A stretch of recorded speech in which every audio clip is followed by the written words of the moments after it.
नमस्कार मित्रांनो, Prajakta goat farm YouTube चॅनलवरती आपलं स्वागत आहे. बरेचसे व्हिडिओ मी चारा व्यवस्थापनावर बनवलेले आहेत. हा पण व्हिडिओ चारा व्यवस्थापनावरच बनवतो आहे. माझे बरेचसे व्हिडिओ हे चारा व्यवस्थापनावर बनवलेत मी. बंदिस्त शेळीपालनामध्ये पूर्ण बंदिस्त.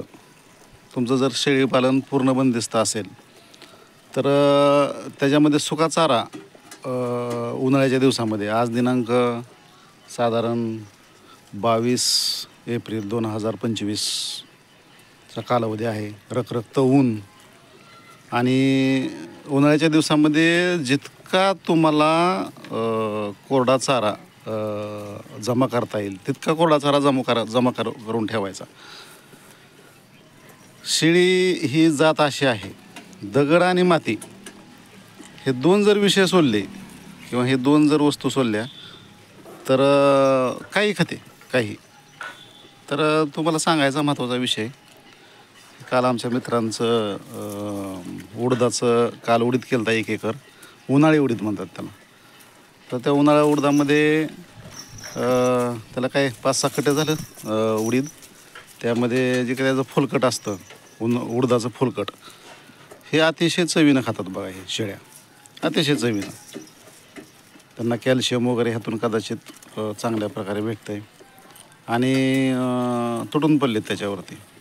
तर चारा व्यवस्थापनामध्ये तुम्ही प्रामुख्याने कोरडा चारा म्हणून तुम्ही उडदाच्या फुलकटाचा म्हणजे उडदाचं जे बुसकट असतं केल्यानंतर हे तुम्ही त्याचा वापर करू शकता. हे अधूनमधून जरी टाकलं तरी चांगल्या प्रकारे ते खातात. चारा व्यवस्थापनामध्ये प्रामुख्याने असं जे काय कोरडा चारा आहे, कोरडा चारापासून त्यांची अशी सूक्ष्म अशी वाढ होते. असं काय ओल्या चारापासून जसं ओल्या चाऱ्यापासून जशी वाढ त्यांची चांगल्या प्रकारे होते तसे कोरड्या चाऱ्यातून म्हणाव्याशी नाही वाढवत, पण कोरडा चारा ठीक आहे, चांगला आहे. आणि आज तागायत मला वाटतं माझ्या माहितीनुसार 3 ते 3.5 महिने सक्सेस शेळीपालन जे कशाला म्हणतात ते मी करून दाखवलं आहे.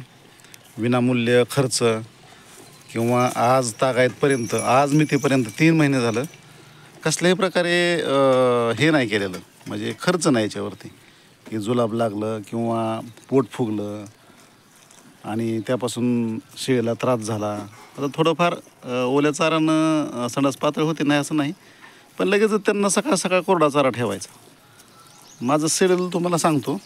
शेळी पालनामध्ये साधारण मी सकाळ सकाळ ह्यांना कोरडा चारा टाकतो.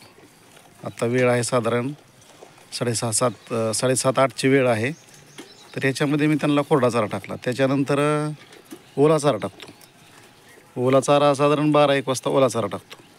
आणि संध्याकाळी कडबा वगैरे जर असं काय असेल किंवा ज्वारीचं पीठ त्याची कणिक किंवा चाळा किंवा एक सुकडी मक्याची सुकडी अशा प्रकारे पण चारा टाकतो.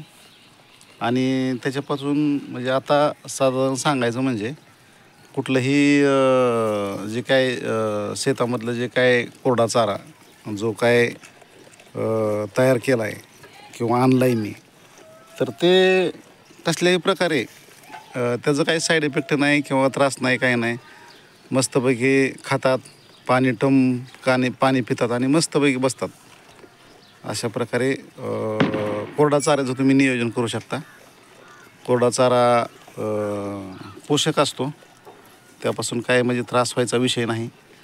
आणि शेळी जात ही अशी आहे की जरा फसवस करणारी जात आहे. खाण्याच्या बाबतीत थोडं जरी काय टाकलं तरी वेगळं चेंजेस खाऊ शकते.